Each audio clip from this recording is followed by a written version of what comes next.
Aduh, nyesalnya astaga.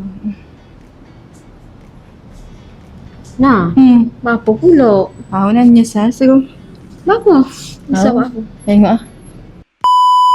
Promosi kau-kau di NKH Perfume Maker untuk anda yang nak bina perfume jenama sendiri. Promosi perfume jenama sendiri dengan minimum serendah 150 pieces, anda akan dapat free stiker dan juga free design. Dan yang pasti, stiker anda akan siap ditampal pada botol perfume yang anda pilih. Untuk pakej jenama sendiri ni, anda hanya perlu mengeluarkan modal serendah RM14 per pieces untuk anda dapatkan perfume yang bersaiz 30ml. Untuk pilihan wangian, anda jangan risau sebab di NKH kita ada mengeluarkan wangian lebih kurang 750 jenis wangian yang available untuk anda buat perfume anda sendiri. Untuk pilihan stiker, di NKH kita ada 3 jenis stiker yang berbeza. Yang pertama, stiker UV DTF. Yang kedua, stiker jenis glossy. Dan yang ketiga, stiker jenis transparent. Dan anda jangan risau sebab di NKH kita ada 3 orang designer yang berpengalaman untuk anda buat brand anda sendiri.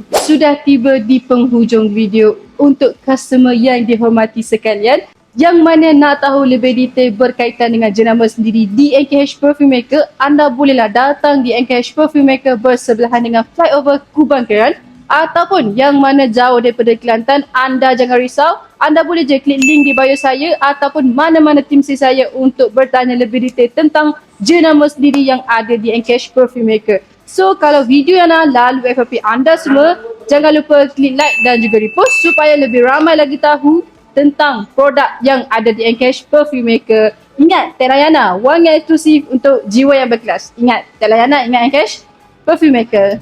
Kejap. Sebab tu nak royak nyesal apa. Harga murah rupanya.